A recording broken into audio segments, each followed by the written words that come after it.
Welcome to this week's edition of the Casual Shooters Podcast, your premier podcast for the casual shooter. This podcast is going to be a little bit different. I'm not sitting in my normal studio. This is a living room studio, but I think the quality will be as good as you've come to expect. Now, this week's guest comes by way of Area 3.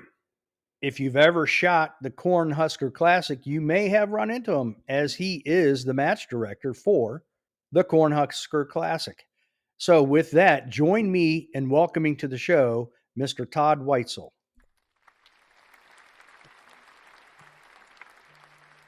How you doing, Todd? Good. I'm trying to figure out where all the applause is coming from. That's the crowd behind me. What was that? You're hiding from the screen.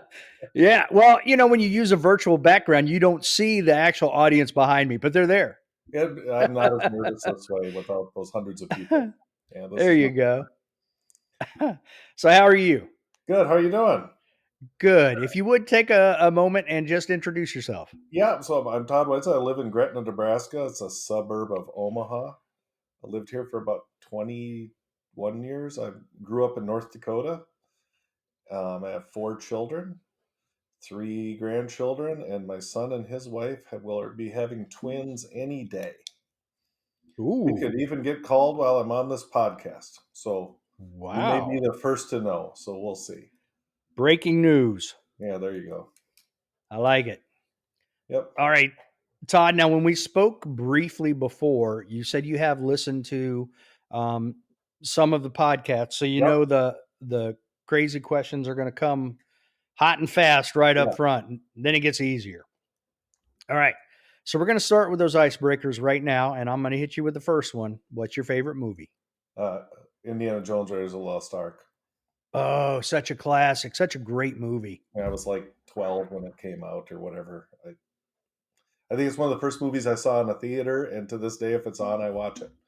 The Temple of Doom is right behind it. Then all the Indiana Jones went to hell after that, but the first 2 are good. Okay. There's some old ones I like. I was trying to think of ages of movies, like old movies, North to Alaska with John Wayne. If I had to pick something from like the 60s, I would pick that one. Modern movies, I don't know. I don't think they're as good as they used to be. I do like, there are some series, like I like the John Wick series for obvious reasons, but I love the Mission Impossible series. Yeah, they're great.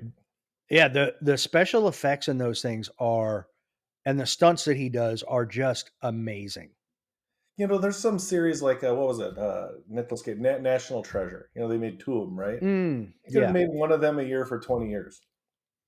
Yeah, you're right. No, they didn't, but anyway, Raiders of the Lost Ark. No, hands down, number 1. I like it. Can't go wrong with Harrison Ford. There you go. All right, number 2. I've learned a lot of people don't read books, but you're an older gentleman like myself, so you grew up before there was the internet, so I'm sure you've read. What's your favorite book? I don't have a favorite. I guess Lord of the Rings is fantastic. They're 10 times better than the movies if you like them. So I would call Lord of the Rings probably my favorite.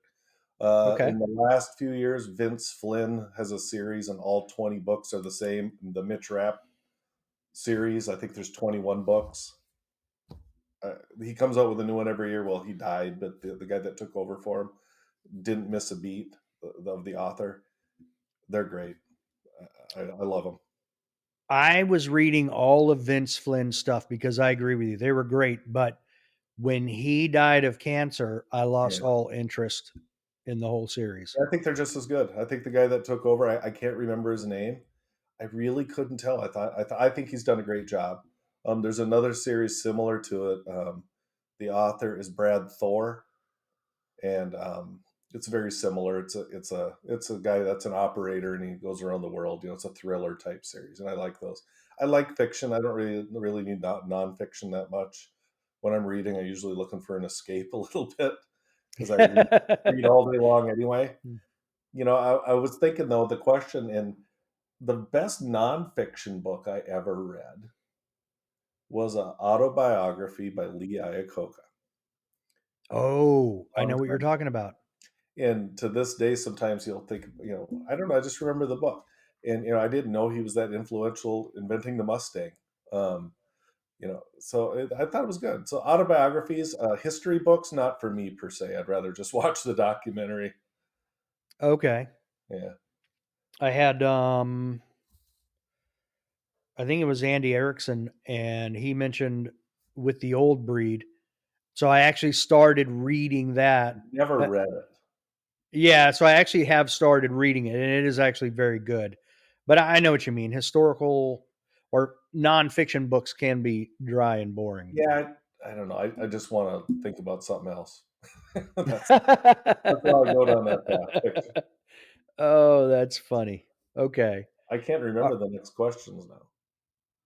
oh, you can't, huh? Oh, Oh, it'll I be lost a it. I'm surprise gonna then. be surprised. I remembered the first two.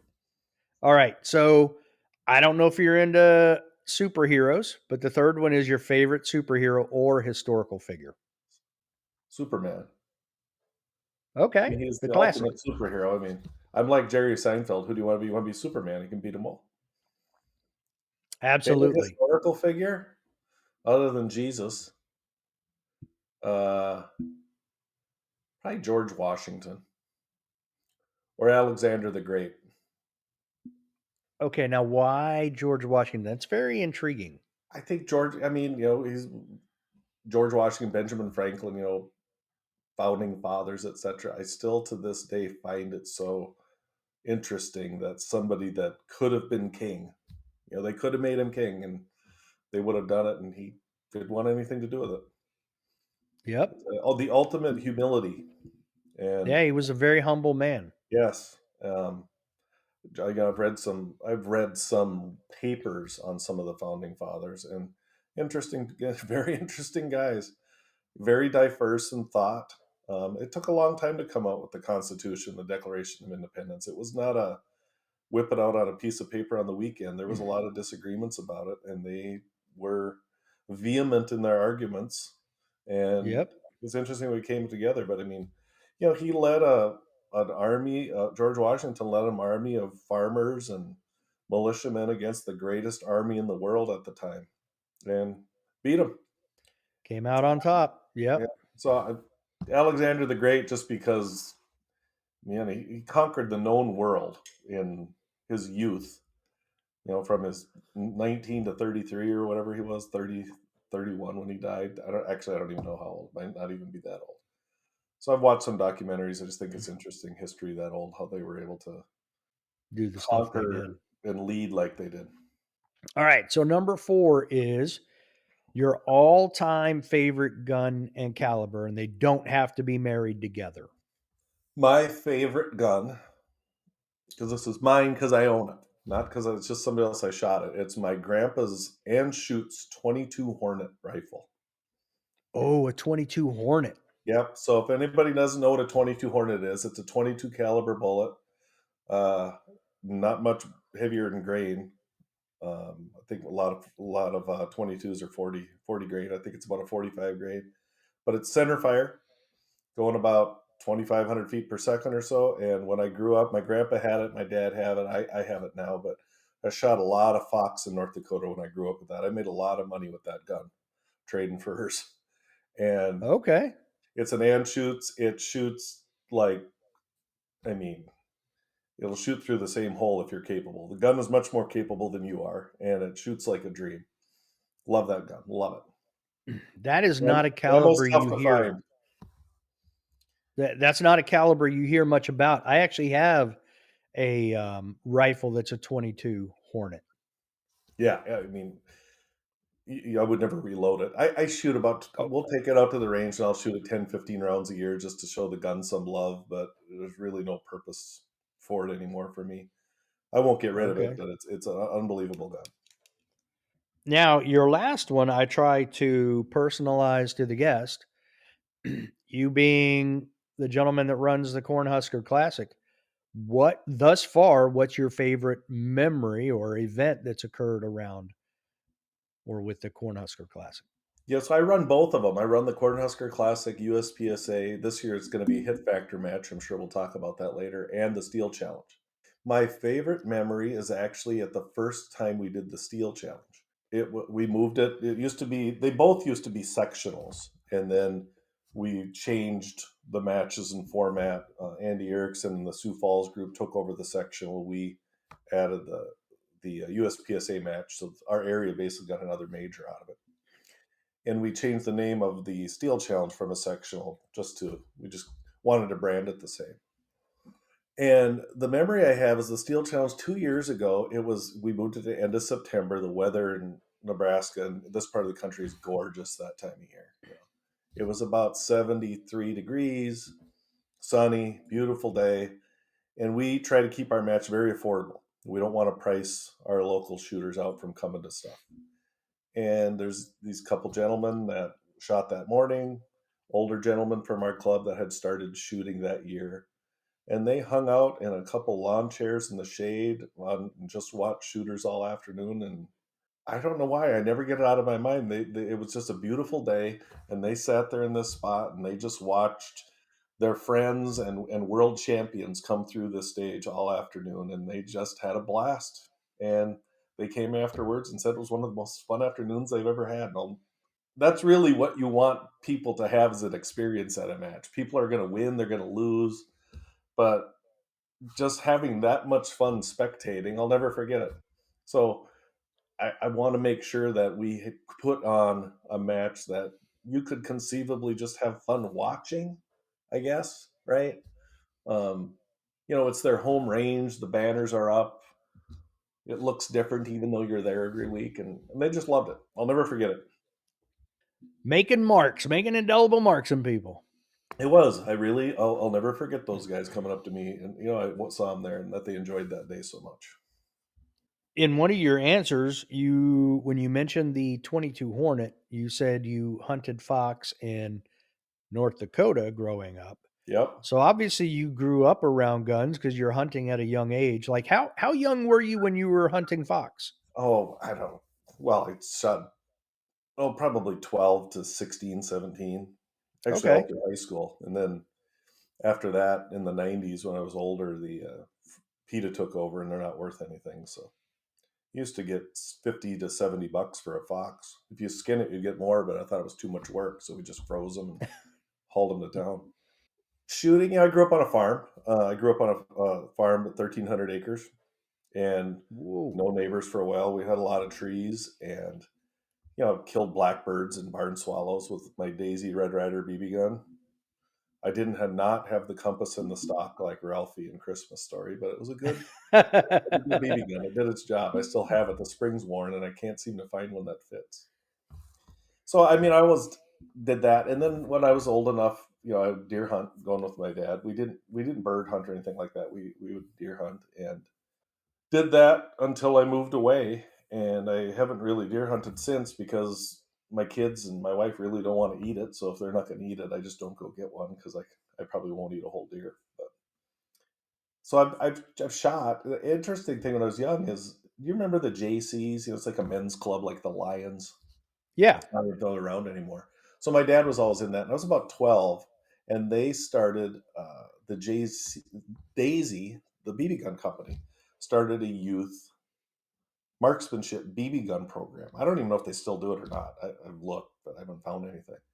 And so our local JCs and some around the state and the region, I don't know if they bought or Daisy gave them these guns, but there were these Daisy single shot aperture sighted BB guns, and you would set tarps up in like a gym or a shed and put targets at 10 yards, and you shot prone, sitting, kneeling, standing.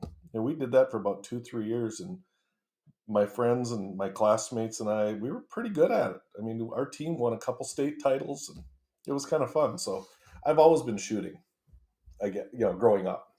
So that's how I got started hunting and shooting on the farm. And that Daisy program through the JCs was actually pretty interesting. I enjoyed it. Then we kind of aged out. I think at 14 or 15, you had to quit. Oh, wow. Yeah. So did you ever have any desire to do any type of rifle competition then? Now, I didn't know such a thing existed. Uh, you know, we did that, and then we hunted and we shot rabbits and stuff on the farm. That's all we did. And then I went to college, and you get married and you have kids, and you forget about it for a while, right? And Hmm. so nothing happens. I've always had a couple guns around. I've always had my rifles and shotguns that I would use, and then I always had a pistol. And as my kids got older, I would take them. Well, for myself, I would go to an indoor range enough to make sure I was practiced up, and I would take my kids when they got older so they weren't afraid to handle a firearm if they would need to. And that's about all I did for 20 some years. About, well, 2016, a new indoor range opened close to where we live in the Omaha area. And so I went a couple times because it was close and it was very well run, family oriented, nice indoor club. It's the middle of winter. And so my wife went with me and she says, I want my own gun. I don't like your guns. I have this old Buckmark stainless steel Buckmark that's about 6 pounds, kind of like a Ruger target, very heavy. I want my own gun. So we went and bought her a lightweight Buckmark. And she's a photographer and she has good trigger control. And we would go, I don't know, once a week for a half hour and play around. And that spring, they did a bullseye shoot at this indoor club. $5 to sign up. Sure, let's do it. My wife won. And it's like, Wow. wow, she's pretty good. And anyway, the fun part is we met a bunch of people that shot practical shooting out at Eastern Nebraska Gun Club. And they said, hey, we're actually putting on a new shooters intro class that spring. And so we signed up for it. And they set up 2 steel challenge stages and a small USPSA stage. It was probably a classifier or something, or a very small stage. And they had about 4 or 5 people that walked through all the range commands, the range rules, all the rules. And they would demo the stage, kind of here's what you do. And they went through it at a pace that wouldn't scare you, even though they'd been shooting for a while, they knew you were new. And then we didn't necessarily have all the right equipment to do that. But like, for instance, I didn't have a holster. I just brought my M&P, and they said, well, just stand and just, low ready is fine. And then just walk through the stage. And then we did a couple steel challenge stages. And we've been hooked, and thousands upon thousands of dollars later, and hundreds of thousands of rounds later, we're still hooked. So that's how we got into it. It's kind of a long story, but that's kind of how we got into practical shooting. So how long were you married before you found practical shooting? Oh, 25 years. 20, Wow. Okay. close, about 23, Yeah. 34 years, yeah. The kids started Okay. in the house is what happened. I think we had one left, so we were almost empty nesters, and even those last couple of years when they're in the house, they're not You have around. more freedom. Yeah, Yeah. you have more freedom, and so we've been hooked ever since. So we shoot together. I mean, it's pretty rare that we're at a match without each other. That's The awesome. good or bad news is maybe that if one of us wants a gun, the other one says, "What do I get?" So we usually have double of everything. I'd be like, all right, you get a gun, I get ammo. Next time I get a gun, you get ammo. It's exactly how it works. Yes, it's There you exactly. go. Oh, so what are you and her competing with gun wise now? Well, so we shoot steel challenge primarily. Okay. So we'll shoot 22 rifles, we'll shoot PCCs, and we'll shoot 22 pistols, and I'll shoot center fire pistols.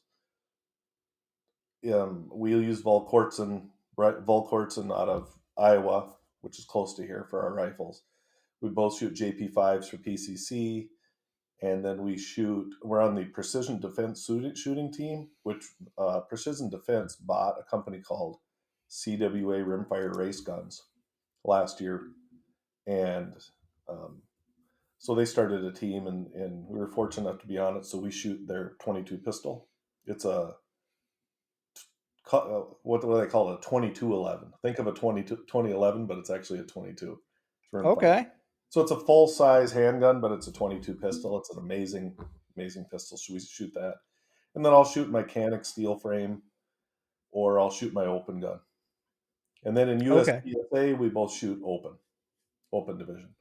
So I'll shoot an Atlas Gunworks, and my wife shoots a Venom custom gun. Oh wow. Okay. Then we started doing some other stuff. We built precision 22s because God knows we didn't shoot enough. So built a Tika for her, and I have a CZ 457. And then last year, just on a whim, a friend of ours has been dogging on us for about 2 years. Come shoot a lever action silhouette match. You know, where they put the steel out there, the pigs and chickens. And they happen to be on a weekend every month where we have nothing to do, and it is a hoot. So of course we had to buy one. We didn't buy two of those. We just bought one. We share it. I don't think I need two lever actions, but we just love it. So we like shooting everything. 30 cal. What's the caliber of It's your a lever? 357 slash 38 special. So they do two Oh, distances. They do the rifle distance and the pistol distance. A 357 will get out there far enough, and I didn't feel like buying two lever action guns, so that's what a lot of people out there do is they use the 357 for the rifle distance and the 38 for the pistol distance. so what distances are we talking when we're talking lever action rifle versus lever action pistol?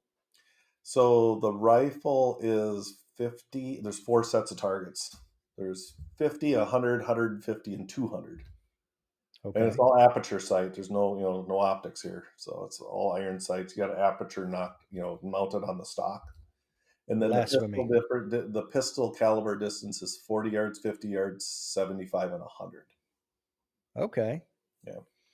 But you can use the 357 in the rifle, you said? It'll get Yeah. out to 200? Well, Okay. there's no minimum for the rifle. It's up to you. Can your gun get out there? And the Right. 357, if you load it up hot, it goes 200 yards, no problem.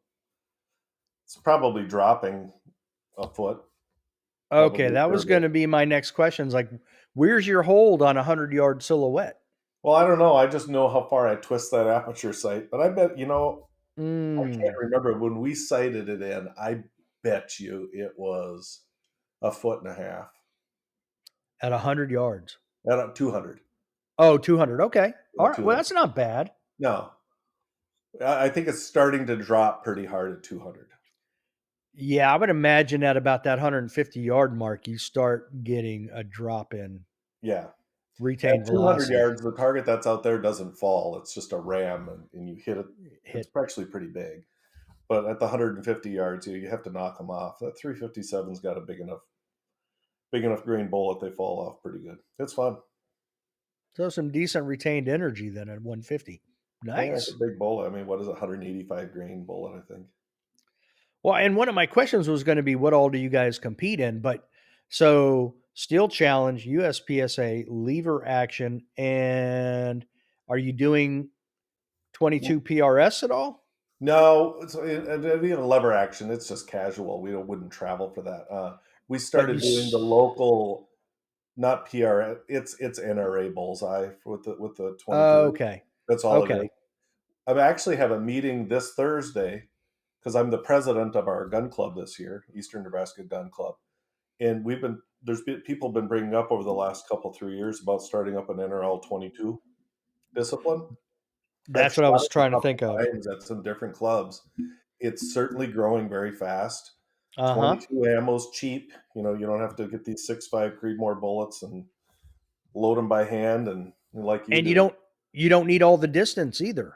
No, you don't need the distance. I mean, Right. so if you look up NRL 22, it's kind of a practical precision shooting event if you want to look it up online. You're moving a little bit. You're not Yep. running around like a USPSA course, but you're moving up and down, Yep. you Different know, positions. different barriers or positions, and it's timed. And it's timed pretty tight. Some of the stages that they put out, so you want to make sure you can cycle it through. They have two divisions, and I can't remember what they call them, and it's just based on dollar value of your weapon. I think I might be wrong, so don't quote me anybody on this, but I think if your gun's worth $1,000 or less, that includes the optic, by the way. That's one division, and if it's worth more than $1,000, you're basically an open. Yeah, it's almost like open in production. Yeah, it's an Something like SMK. that. Yeah. Yeah. So Okay. it's something very affordable for people to get, and that's why I'm a big fan of 22s, um, because I think a lot more people that know that practical shooting does have rimfire involved. It's a very low cost barrier to entry in a lot of sports. Yeah. 100% agree.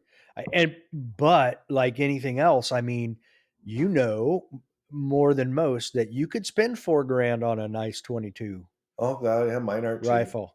Yeah, no, they're not. So you can go top end on a 22, and that thing will drive tack. So Yeah, I've used the example before when with some people asking about what to shoot, and we would go to that indoor club. We don't shoot indoors much anymore because once you start doing this, shooting at paper inside is kind of boring. But you'd see these people, these guys would bring their wives in on a Friday night, and they're checking in at the desk, and they go, "What are you going to shoot?" Well, I'm going to have her shoot my 45. She's never coming back again.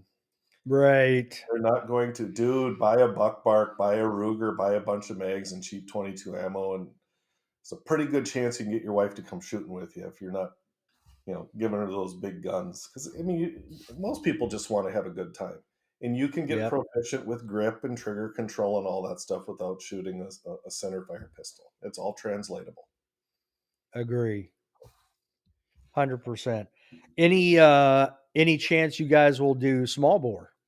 You mean small bore precision shooting? Yeah, I mean small bore. It's just another version of the 22 competition. Oh, we do. Yeah, our club does that. Okay.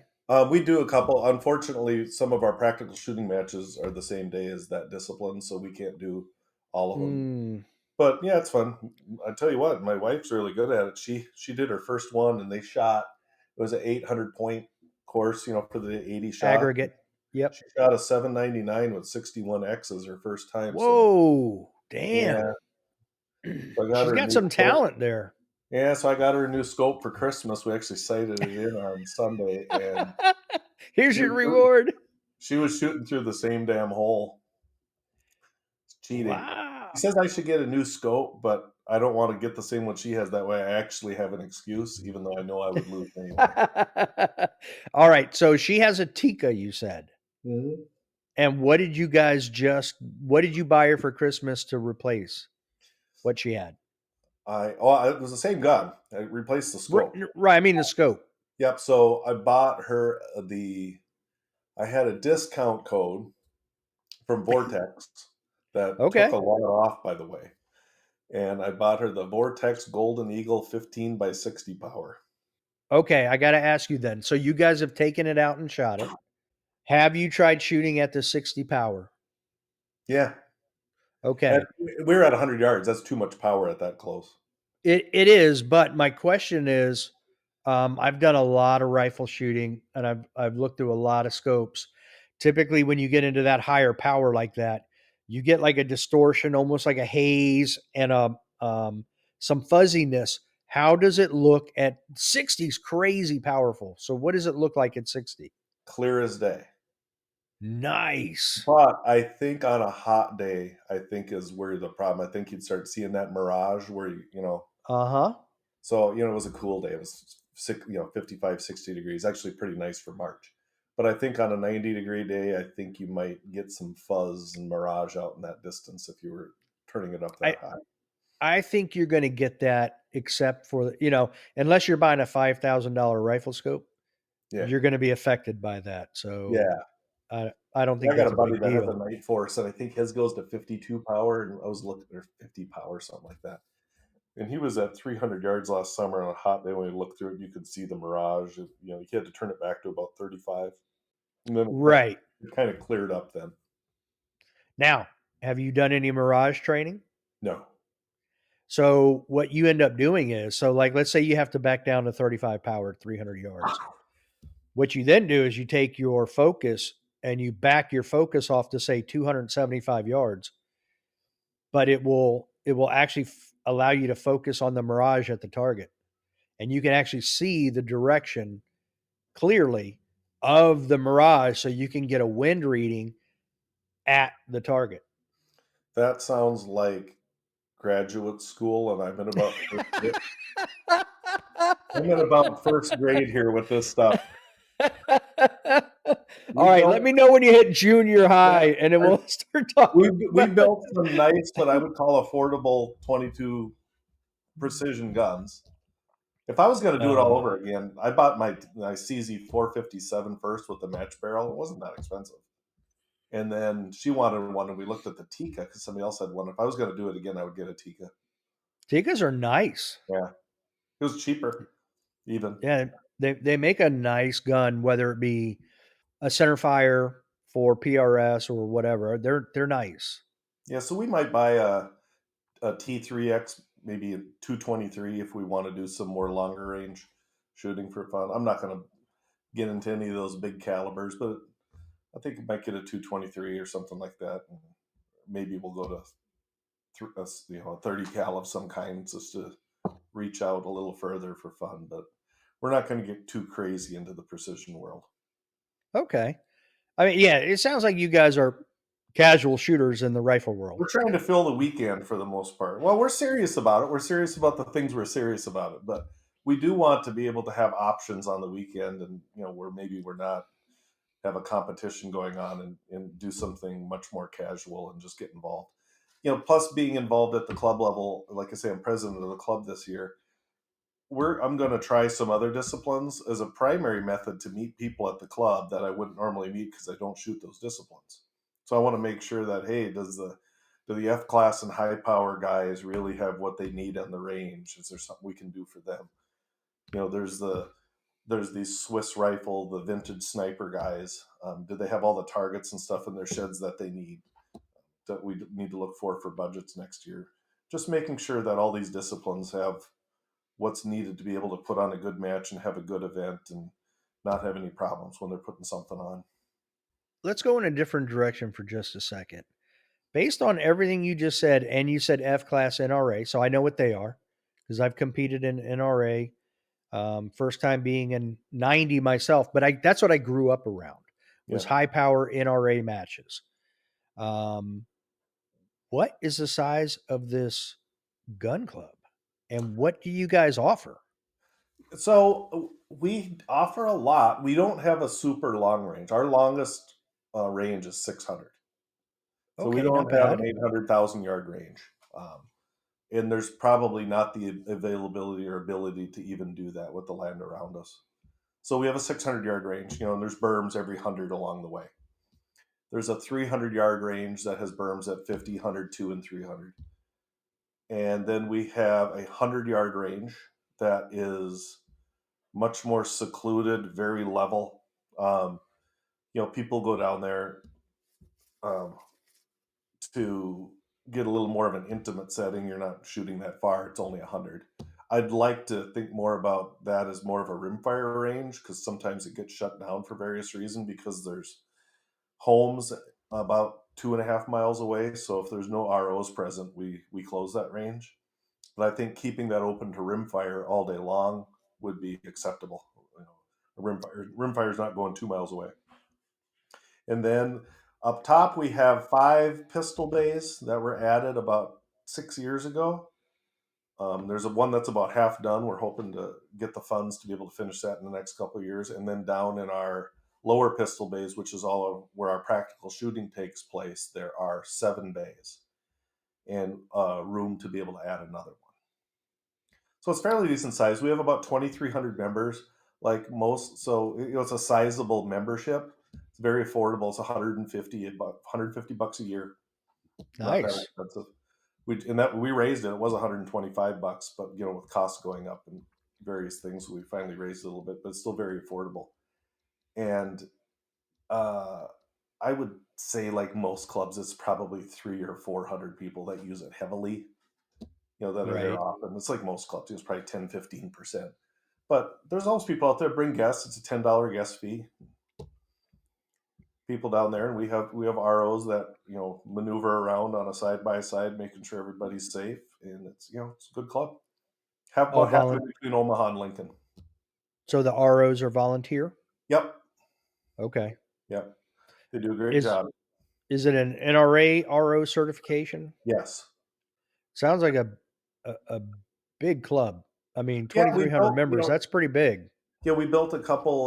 Last year, we built a couple sheds down by our pistol bays. We had one shed with the equipment and growing pains. Then we had a Connex, an old semi trailer full of crap. Yep. And so about 5 years ago, we had a gentleman start up. He retired and he started up a Thursday night steel challenge. And we shoot steel challenge every Thursday night from April 4th to the end of September. And in 3 years, just that raised enough. We built a shed. So now we have more room down there. And then last year we built a new shed up top for more equipment storage, side by side, meeting rooms, etc. So it's definitely a growing club, and I think over the next years, as we develop a strategic plan, we can add more pistol bays and look at other options that we can do. Electronic gates, that's something we'd like to do. Get a little better handle on who's actually coming in, even if there's no RO present. At least you can get a record of who's using the range. Cool. Yeah. Man, that's 'cause you're sitting there talking, you're like F class NRA and small bore and Well, all they this do it stuff. And all. I'm like, yeah, I'm like, wow, there's a lot going on here. That's No got to be a big shotgun. setup. I mean, there's a No place for you. shotgun. No, there's a place for somebody can set up their own thrower. But Okay. there's so many shotgun clubs around us that, I mean, if you want to shoot Mm. trap, sporting clays, skeet, there's places all over. You should go there and do that because we're not set up for that. So you say there are 7 pistol bays and you just had 5 built. Do you use both of those for the Cornhusker Classic? No. So the ones up Okay. top, the five up top, those are always for general use. We Okay. For the Cornhusker Classic, we will take the 100-yard range because there's a gate from the pistol bays to the 100-yard range, and we can set up 2 bays there. And then we have generally we'll take one of our wide bays, one of the 7, and we do 2 speed shoots on it because you like to have a short course on there. And so it's a 10 stage match. We couldn't do more than that under our current setup. If you wanted to do something like an area match, you would have to take the top bays, and then you're in essence kind of shutting the club down for the weekend. And Right. I don't know if we don't have enough walls and props to be able to put an area level match on. Okay. So after 24 years of marriage, you find practical shooting in 2016. Yep. How do you guys got addicted like everybody does first Yep. time out. How do you go from, oh Lord, we just shot our first one and we're addicted to now you're running the Cornhusker Classic? So He giggles. yeah, shit, I don't know. It happened so fast. So we would just shoot every match, the local match. We have our USPSA matches are the first weekend of every month, and the steel challenges are the third weekend of every month. So we would shoot 24 matches a year at minimum. We just went to them all, and so we really found people that had the same kind of everybody meets friends, right? So you found Yeah. people that you interact with well, and you watch and you visit and you discuss ways to improve from when you're a novice, when from you're a beginner, what should you work on? Well, it's basic handgun fundamentals, which you should never lose, no matter how good you're getting, and working on that sort of thing. Steel challenge came very easy, much easier to us because I grew up on a farm, mostly shooting rifles, so it felt more natural to me than a pistol does. And we just shot them all, and we started getting better. And then we started fine tuning equipment, to the point where the equipment could help you. Then we would make those moves. Um, I suppose like a golfer, does the $800 driver really make you any better? It probably does it when you're new, but I guess if you're maybe a 5 handicap trying to get to scratch golfer, maybe it does. But we would make those improvements along the way, and we found the equipment that we like, and we've stuck with it. And we started match directing our local steel challenge about 4 years ago. They needed a new match director for it, and so I said I'll do it. And Michelle does stats, I do the match directing, and then our club has a long history of putting on major matches on both disciplines. A very long successful history because they used to put on the sectional. And so 2 years ago, the gentleman that was running the previous Cornhusker Classic and the sectional for a couple of years, you know, had a kid. Time gets away from you. You get busy, and they asked, and I kind of volunteered to do it. And I don't really match direct the local USPSA matches at all, just the major. Because to me, it's project management. It's not really about the match. I don't think you have to be a GM in shooting to be able to put on a good match. I think you just have to be organized. And we have a lot of people that do things to help put on monthly matches and the major matches that you don't have to micromanage them. They've been doing it for years, right? You just have to make sure things are coordinated and that you're bringing new people into the fold. Um, and it's gone well. I think it's went great. Last year was the first year I did the USPSA match, and I think there was one snafu. It was not a big one. I remember it because I like to have none, but there was one scoring issue with one competitor, and we learned from it. And but the match went on great. We're excited for it this year. It's going to be a hit factor match this year, not USPSA, but the competitors, other than the division names and a couple rule changes, really won't notice the difference. So I assume you're an RO. Yep. Okay. So you did that, then you volunteered to be the match director. Okay. Yep. All right. So let's go ahead and talk about that then, because on your Instagram, which I have up on my other screen over here, Uh I oh. What have did I the put on there? well, I have the Hit Factor action shooting post, and I was going to ask you. I know that. Well, I guess we'll start there. You're in Area 3. Yep. All right. So we know the whole situation going on there at the moment. Yes. And according to Andy Erickson, people are pissed. Very. So, yeah. And I completely agree with it. So let's talk about, can you give me some differences between what would have been the match and what will be the match as Very it pertains? Go ahead. very little difference in what the competitor will notice. So when that happened, I'll talk about both sports for a second because the USPSA crowd and the Steel Challenge crowd have different personalities and views on the organization.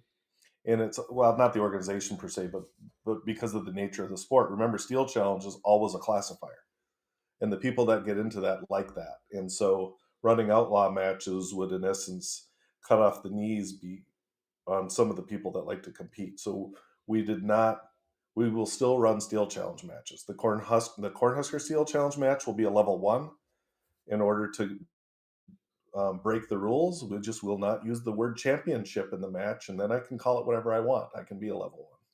That's the rule. Okay. So that's the Steel Challenge part. The USPSA crowd is very much more in tune um, because the USPS organization, even though it owns both sports, is much more of a practical shooting versus a speed shooting organization.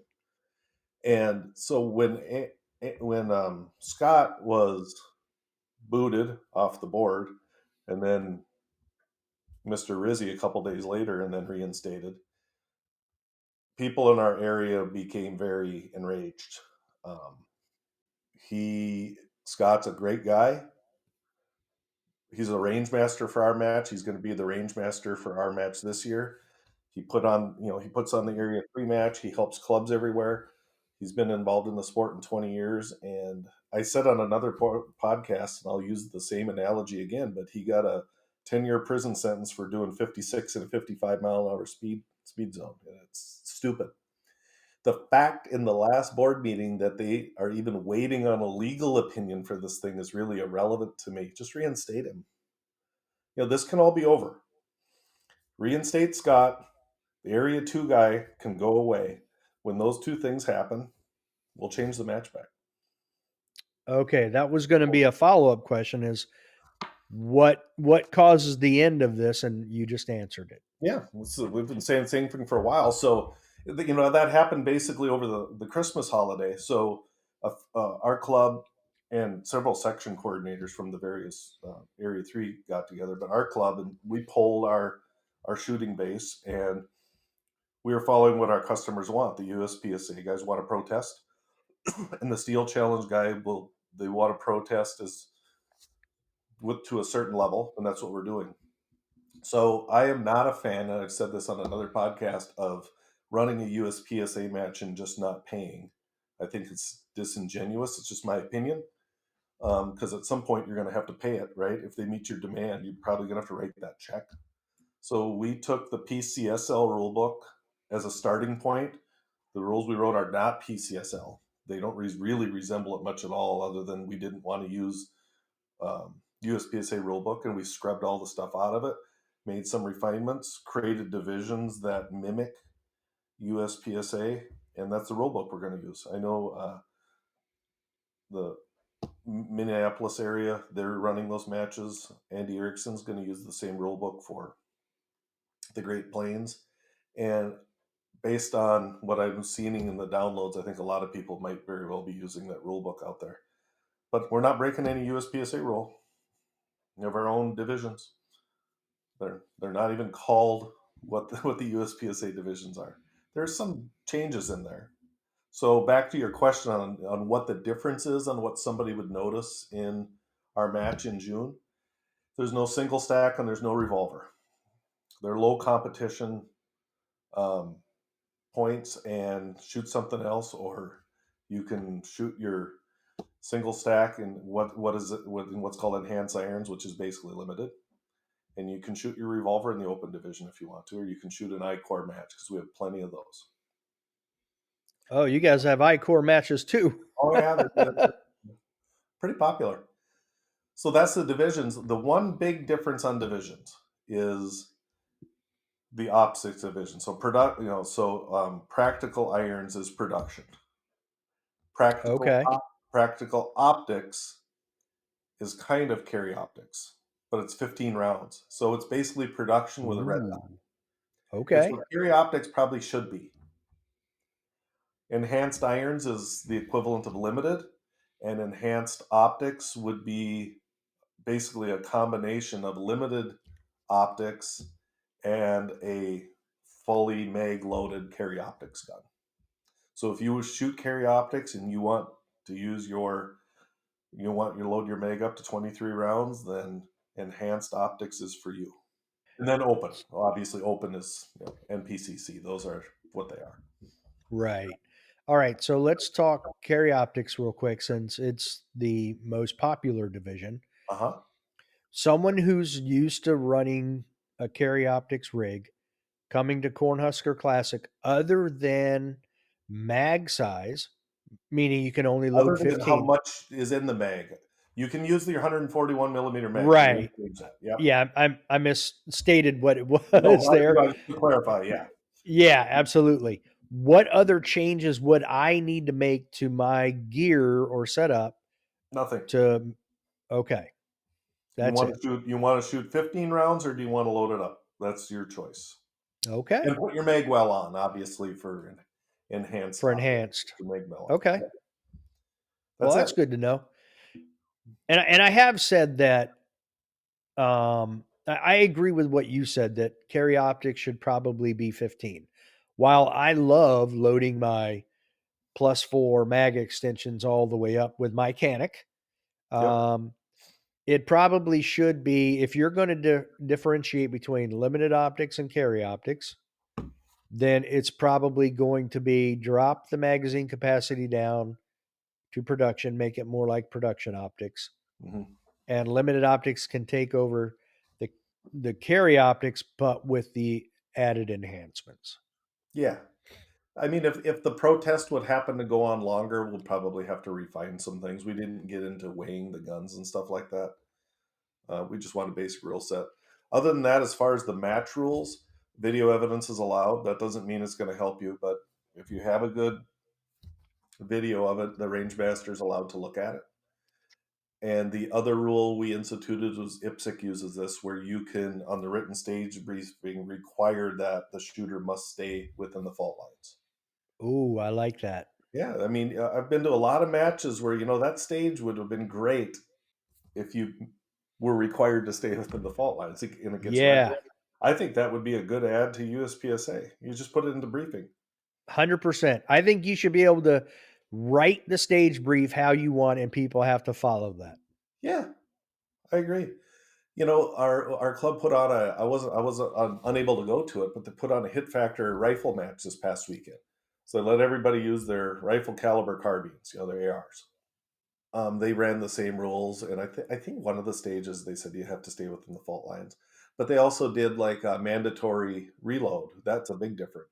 um, which you can't do in USPSA. I don't think you can anyway. Maybe you know, you can on classifiers, right? But Right. normal stage, they said you must reload after your first shot and before your last shot. Do it wherever you want. And they did that, because they got 30, 40 round mags in these rifles. So Right. to make it interesting is it's not that easy. If you don't practice reloading your carbine, um, it's a good test. I wish you could have rules Yeah. like that in USPSA because that would fix some of these things with how many rounds, even an open guys, like me with 29 rounds in the mag. Doesn't matter if it's a 16 round stage, you're going to change your mag. Yeah, so I think some of the outlaw slash hit factor matches and the rules that people are using should really be, if you had intelligent people looking backwards at it, hopefully when this current situation is all done, should really be looked at as being instituted as options for match directors and stage designers. Being able to add some more variety and some twists and turns is out there without getting silly. But there's some good things that people are doing that should be looked at as putting in the rule book. Yeah. I mean, it would be nice where at the end we look back on this and go and just call it the grand experiment. Yeah, You exactly. know, everybody's experimenting with a bunch of different things. Let's see what worked, talk about it, maybe implement some of it. Yeah, I agree. We'll see. Hopefully, it'll take a long time to do it, but hopefully, with some of the we'll call them recess appointments that will be going on in the next couple months. Hopefully, you start getting enough votes on the board that you can start to tackle the imminent financial issues, Right. basic governance, and then hopefully over time you can get back to what they're supposed to be doing and focusing on the sport once you get past the current issues. What number Cornhusker Classic will this be for you this year? Just the second one for me. Second one, okay. For It'll some be reason, the I was thinking it third was three. the third steel challenge, second hit factor match. Any major changes from the first time you did it to now? No, we'd like to do a style. I think most match directors like to do this. Last year we didn't have a lot of cover. There was a lot of open shots, very little cover, but you had to be in the right spot. So when you were in the right spot, you could throw rounds down range. This year we're trying to look at stages and try to slow people down a little bit, a little more cover. Um, try to slow the hit factors down a little bit. One thing we did last year that we put into place, and we'll do it again this year, that the staff really liked, is we had ROs for the ROs. So our staff shoots on Saturday, and you've worked match as staff, right? So you're shooting, you're loading mags, you're taking the nook, you got the timer, you're running all over and trying to get out of there so you get a decent night rest before your long day the next day. So we have 3 squads of staff, and we made sure each squad had 2 people that were going to shoot Sunday, RO'd the ROs on Saturday. So the staff really felt like they got to shoot a match. So we're going to do Right. that again, and I think a couple other matches saw that we did that. They're going to try to do the same thing, so at least the staff can feel like they're have a competitive equity a little bit by trying not have to do so much while they're shooting their match, because we have a lot of good shooters on our staff and want to make sure that they have that same ability to compete within focus. So that was a nice thing we did. That's similar to what the North Carolina section did as well. Do they do the same thing out there? Okay. They did. They had what they called like roaming RO. They just shot at another time, but they focused on running those RO squads through Yeah, on staff day. yeah, that's what we did, and the staff really liked it. Any thoughts on staff reset? We don't have enough to do that. I'm going to probably get some Boy Scouts or something to help on the 2 long steel challenge stages this fall, just to do the painting. But I don't think we would be able to get enough people. We have a lot of ROs in our club. We have to use like 2 or 3 from outside. But the staff reset, to me, that's a little too much work. I think reset is sometimes overblown if you could just make sure the squads know what they're supposed to do. But I don't think I could get enough people to do it at our match. We will throw an extra RO on on stages that maybe have some complicated setup, and they'll take care of, you know, a swinger or a stomp box or something like that to Right. focus on that to help that piece going. But just the basic taping and painting, not a priority for us. Now, how long do you see yourself running the Cornhusker Classic? I'll do maybe a couple more years. I joined the board of the club, and then I said, well, it's my last year of the term. I'll be president of it, and then I think somebody else needs to take their turn. Just like I was on my church board once. I did my term. I think you should get involved in your club if you can, and there's everybody out there has skills and knowledge and things that they should give to their club, and you should take your turn doing. And that's what I'm trying to do. I'm not going to do it forever. Man, I might snowbird or something in a few years. I might be out of here shooting someplace else. So, Area 6, here I come. yeah, there you go. But I mean, we have a lot of people that have the skill sets to absolutely do it. And at some point, they should take their turn and they should do their 2 3 years, and they'll have the ideas and they'll put into place. And I think most places would hope over time. You hope your match just, you know, has its own, is viewed as a match that people want to go to, and you try and you experiment with different things and you learn, and the things that work you keep doing, and the things that don't you stop. But no, I won't do it forever. I don't think. I'm not quitting yet, but I'm not going to do it forever. Okay. Any I mean, you've been on the board of a church, you've been on the board of your gun club. Any chance you'll be on the USPSA board anytime? If I was retired, I would consider it. It depends on the situation. I mean, the people that are going to be on the board right now for the next couple 3 years are going to have to devote an incredible amount of time to it. I do not currently have the ability to probably give it the focus that it would require in its current state, which is why I didn't want to get involved. Besides, we have an area director, it's Scott Arnberg. So until they say he's not, you know what I mean? Andy, it'll be great. So if for some reason Scott is unable to, for some reason, then Andy will be good. But until that happens, Scott's my District 3 area director. Or district, no, not an area. Like the Hunger Games. Exactly. Oh, this is funny. Yeah. My wife actually Uh, made a shirt that says that District 3. that's hysterical. Couple of things I wanted to go back to was growing up. Did you ever watch Mutual of Omaha's Wild Kingdom? Oh yeah. I can't remember, was it on Saturday or Sundays, whatever it was. Sunday nights, I think. Yeah, amazing. That was awesome. And you posted a picture of the greatest handheld game in the history of the world, which was the old classic football game. Oh yeah. Hold on. Where is it? It's down here somewhere. I can't see it. It's too dark, but it's right down there on my shelf. I can't believe. I mean, I don't even know where mine went. I had one as a teenager. No idea where it went, but holy cow, I was shocked when I saw that picture because that brought back Well, memories. well, I had the white one first, and you couldn't kick on that one. So the green one, remember, you no, you could pass. Sorry. Um, so the green one you could pass on. And so it's the original, by the way, from the 70s. And I was afraid it was in this box of stuff that my mom had kept over the years. We were just going through our storage room. And I thought, I'm going to open up the back of that thing. And I thought that 9-volt battery is going to be corroded. This thing shot. Ugh. Nope. It looked good. I put a battery in, it turned right on. Wow. Yeah. Man.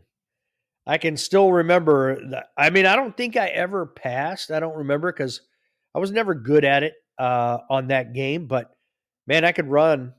I could run forever on that thing. Oh, yeah. That's fun. I remember playing that thing. So I showed it to my grandson. He's like, what's this stupid thing? You know, we got it playing on a big screen. All That was right, so honestly a good day. you have a Canic Rival S, so the Yep. steel version. You said you have shot it in competition. Steel Challenge, USPSA, both. Steel Challenge. I shoot open in USPSA. That's my center fire gun for Steel Challenge. That is, it's an. Do you have the steel? I do. Oh, It's unbelievable. I fine-tuned Okay. my ammo for it. I replaced the plastic grip with a brass grip module because Okay. the gun's a little top heavy. Um, I wasn't necessarily looking for overall weight, but it just feels more balanced with the grip module, and that thing is just a shooter. Did I you love it. change anything else internally? I my ammo for Steel Challenge is a little lighter, so I thought maybe I could get away with a little lighter recoil spring, and I tried it and it didn't work. No. No, didn't cycle. My It actually recoil liked a heavier spring, spring even with the lighter ammo. It was weird. my recoil spring is so tight that I cannot rack the slide normally. Like I have to grab the slide. Really? And yeah, it is that stiff. Like I have a rival poly and a Yeah. rival S. I can sit there and just work the slide all day. Not with my rival S, but I'm also having, unfortunately, I'm one of the people having some feeding issues. So I've been fortunate with it and it runs like a top. I got the chrome one. It looked too good. me I couldn't too. resist. I have the exact same one. Yeah. Love it. So is that a 507 comp on it? Yes. All right. How are you liking that? So Josh from Hollisun sent me and my wife actually a couple last fall. And so we put it on, I put it on my Canik and I put it on our 22 pistol. It's actually a video out there showing that CWA precision defense pistol. I put it on there and I Oh, really, really like it. We'd ran Seymour RTS2s for years. And I originally started with those because they're a good dot and they're affordable. And so that's just what I've always used. And other than the open gun, we have Trijicon SROs on that. They take a beating. And so he sent these 507 comps. I put them on there, and they've held up great so far. Well, the 22 is not going to hurt it. right. I like the rectical choices. My wife uses a different rectical than I do. She likes a different view than me, and so sometimes we'll share a gun. So I think that's where the multiple rectical option is. To me, doesn't matter Mm, too much. But she likes her dot a little bigger than mine, and there's a little bigger dot, and I like the fine one. So when we interesting. share, it works out actually. And your wife also makes match jerseys. I'm wearing one right now.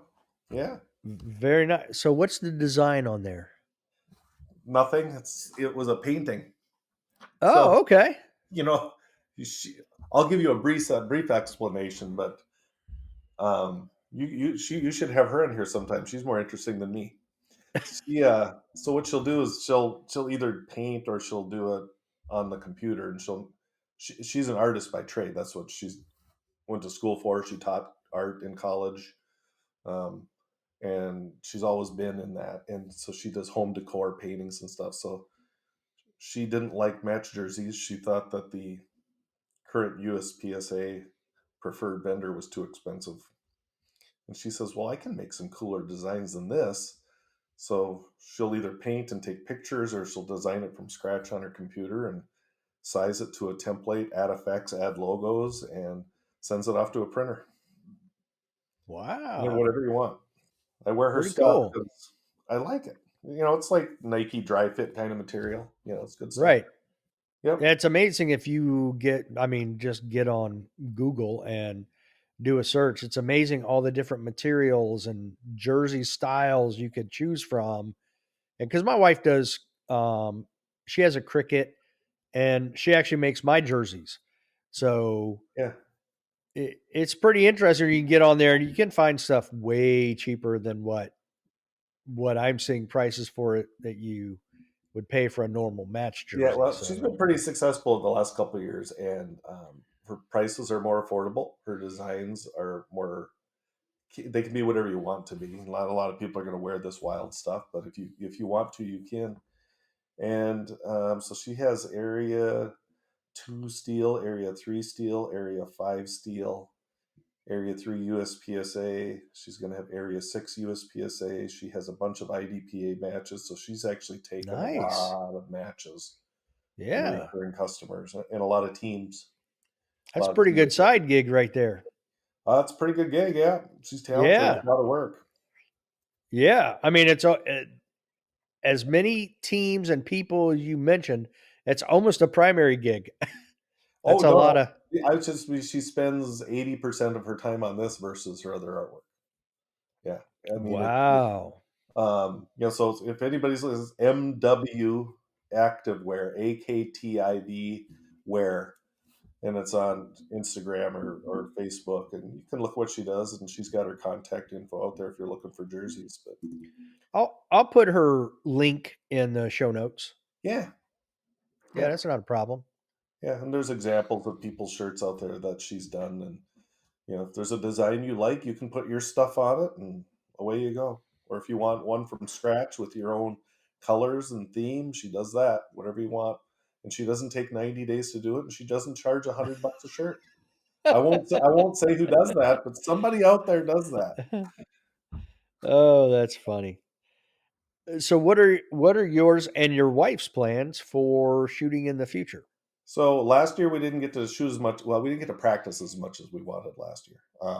Michelle had shoulder surgery last winter, so that kind of held her back. So she didn't Mm, shoot pistol much because holding the gun out in front of her was. So she shot PCC, which she really did not enjoy, but it didn't but it hurt. got her on the range. It didn't hurt.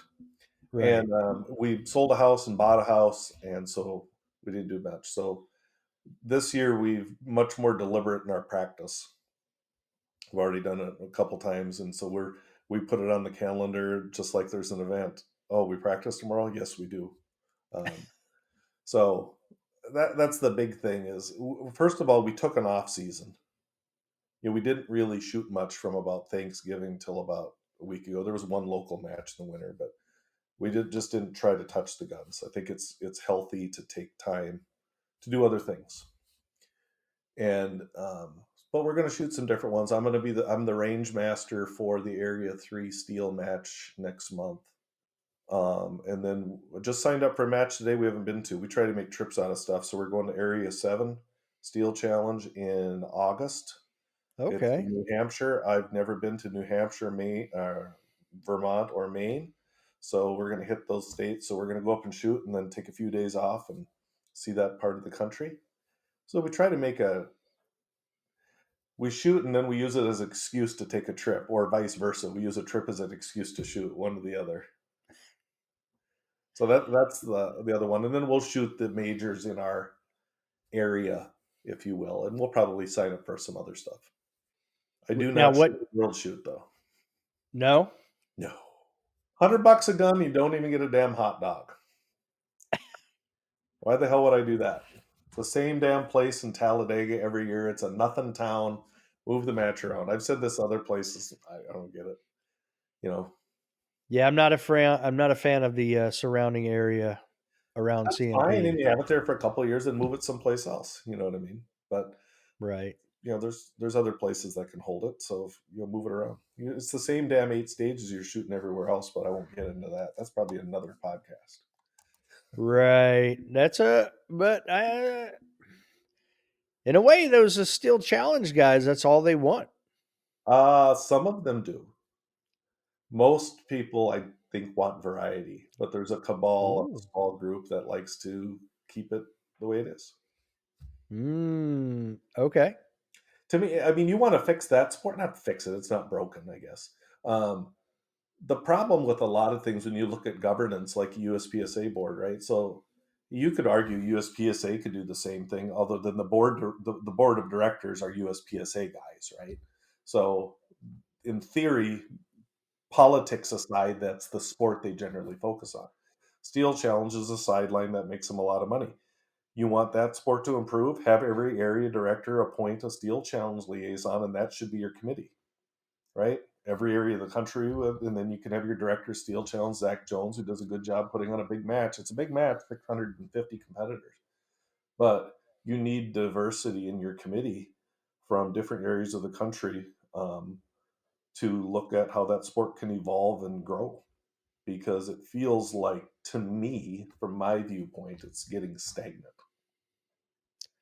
Yes. And I will say, I used to shoot still challenge fairly regularly, but it got to a point where while it's similar to USPSA in that you shoot a little bit and you wait around a bunch, I feel like I'm doing way more standing and less doing anything at still challenge. And I ended up just not enjoying it as much because of the wait time. Yeah. Well, the setup's easier. That's why you're standing around more. It's just paint. Right.